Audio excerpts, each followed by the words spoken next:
2026 ಮೊದಲನೇ block buster cinema ಯಾವ್ದಪ್ಪ ಅಂದ್ರೆ ಕಲ್ಟ್. ಇವ್ರ ಜೊತೆ ಕಾಂಪಿಟೇಷನ್ ಬೀಳ್ತಾ ಇರೋದು ಲ್ಯಾಂಡ್ ಲಾರ್ಡ್. ಇನ್ನು ನೋಡಿಲ್ಲ, ನೋಡ್ಬಿಟ್ಟು ಆಮೇಲೆ ಹೇಳ್ತೀನಿ. ಮೊದಲನೇದಾಗಿ ಅರ್ಥ ಆಗದಿರೋ ವಿಷಯ ಏನಪ್ಪಾ ಅಂದ್ರೆ ಈ ಸಿನಿಮಾಗೆ ಎ ಸರ್ಟಿಫಿಕೇಟ್ ನ ಕೊಟ್ಟಿದ್ದಾರೆ. ವೈ?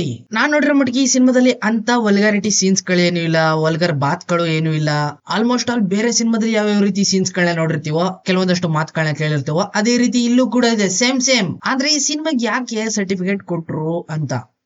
ಜೈದ್ ಖಾನ್ ಅವ್ರು ಆಕ್ಟ್ ಮಾಡ್ತಾರಂತ ಎರಡನೇ ಸಿನಿಮಾ ಕಲ್ಟ್. ಮೊದಲನೇ ಸಿನಿಮಾನು ಕೂಡ ಸೂಪರ್ ಹಿಟ್ ಆಗಿ ಇವ್ರ ಕೈ ಹಿಡಿತು. ಇನ್ನ ಎರಡನೇ ಸಿನಿಮಾ ಕೈ ಹಿಡಿದಲ್ದೇನೆ ಎಲ್ಲಾನು ಹಿಡಿದು ಬಿಡ್ತಿದೆ.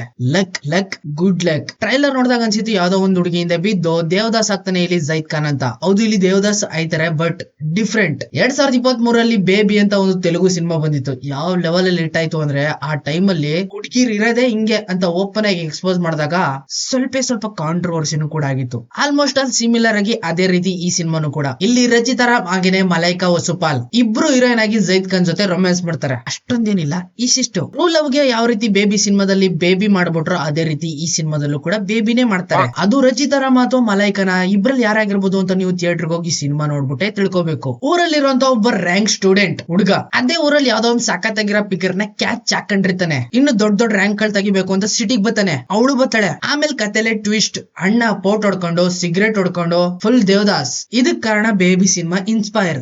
ನಾನು ಅನ್ಕೋತಾ ಇದ್ದೆ ರಚಿತಾ ರಾಮ್ ಮೇಡಮ್ ಅವ್ರು ಯಾವಾಗ್ಲೂ ಬೋಲ್ಡ್ ಆಗಿ ಆಕ್ಟ್ ಮಾಡ್ತಾ ಇರ್ತಾರೆ, ಇತ್ತೀಚೆಗೆಲ್ಲ ಬರೀ ಅದೇ ರೀತಿ ಆಕ್ಟ್ ಮಾಡ್ತಾ ಇರೋದು. ಈ ಸಿನಿಮಾದಲ್ಲೂ ಕೂಡ ತುಂಬಾ ವೆರೈಟಿ ಏನಾದ್ರೂ ಒಂದು ಬೋಲ್ಡ್ನೆಸ್ ಮಾಡಿರ್ತಾರೆ ಅಂತ. ಬಟ್ ಇಲ್ಲಿ ಅವ್ರ ಕ್ಯಾರೆಕ್ಟರ್ ಡಿಫ್ರೆಂಟ್ ಆಗಿದೆ. ಸಿನಿಮಾದ ಫಸ್ಟ್ ಹಾಫ್ ಎಕ್ಸಾಕ್ಟ್ ಆಗಿ ಬೇಬಿ ಸಿನಿಮಾನೇ ನೋಡ್ತಾ ಇದೀನಿ ಅನ್ನೋ ಫೀಲ್ ಕೊಡೋದ್ರಲ್ಲಿ ಡೌಟೇ ಇಲ್ಲ. ಯಾಕಂದ್ರೆ ಕ್ಯಾರೆಕ್ಟರ್ ಗಳು ಕೂಡ ಅದೇ ರೀತಿ ಆಕ್ಟ್ ಮಾಡ್ತಾ ಹೋಗ್ತಿರ್ತವೆ ಸ್ಕ್ರೀನ್ ಪ್ಲೇ ಒಳಗಡೆ. ಸೆಕೆಂಡ್ ಹಾಫ್ ಅಲ್ಲಿ ರಚಿತಾ ರಾಮ್ ಎಂಟ್ರಿ ಆದ್ಮೇಲೆ ಆ ಬೇಬಿ ಸಿನಿಮಾ ಬಿಟ್ಟು ಹೊರಗಡೆ ಬರ್ತದೆ. ಇದೊಂದು ಫ್ರೆಶ್ ಕಂಟೆಂಟ್ ಅನ್ನೋ ಒಂದು ಫ್ಲೋ ಅಲ್ಲಿ ಹೋಗ್ತಾ ಇರ್ತದೆ ಇವಾಗ ಸೆಕೆಂಡ್ ಹಾಫ್ ಅಲ್ಲಿ. ಇಲ್ಲಿ ರಚಿತಾ ರಾಮ್ ಮೇಲೆ ವರ್ಕ್ ಮಾಡಿರೋದು ತುಂಬಾನೇ ಲೈಕ್ ಆಗುತ್ತೆ ನಿಮ್ಗೆ ಎಲ್ರಿಗೂ. ಎಮೋಷನ್, ಫೀಲಿಂಗ್, ಪೇನ್, ಮೋಸ, ದಗ, ವಂಚನೆ ಅಂಡ್ ಈ ಸೊಸೈಟಿಲಿ ಸಿಗ್ತಾ ಇರೋ ಅಂತ ಮರ್ಯಾದೆ, ಇದೆಲ್ಲದನ್ನು ಫೀಲ್ ಮಾಡಿದಾಗ ಒಂದ್ ಪಾಯಿಂಟ್ ಆಫ್ ವ್ಯೂ ಅಲ್ಲಿ ನಿಮ್ಗೆ ಕಣ್ಣೀರ್ ಬಂದೇ ಬರ್ತದೆ ಪಕ್ಕ. ಅಂಡ್ ಎಲ್ಲದಕ್ಕಿಂತ ಹೆಚ್ಚಾಗಿ ಈ ಸಿನಿಮಾದಲ್ಲಿ ಸಪೋರ್ಟಿಂಗ್ ರೋಲ್ ಆಗಿ ಆಲೋಕ್ ಅವ್ರು ಆಕ್ಟ್ ಮಾಡಿದ್ದಾರೆ. ಆಲೋಕೆ ಅಂತ ಅವ್ರ ಹೆಸರನ್ನೇ ಮರ್ತೋಗ್ಬಿಟ್ಟಿದಾರಲ್ಲ, ಆಲೋಕ್ ಆರ್ ಬಾಬು.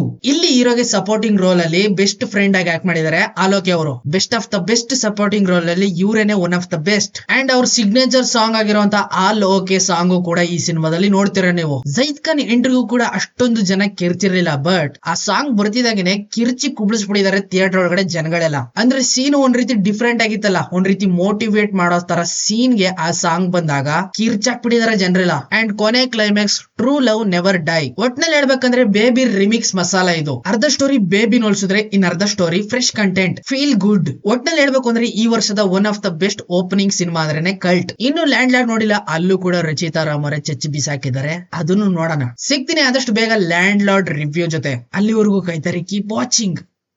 ಬಾಯ್ ಬಾಯ್. ಎಲ್ಲ ಚೀಪ್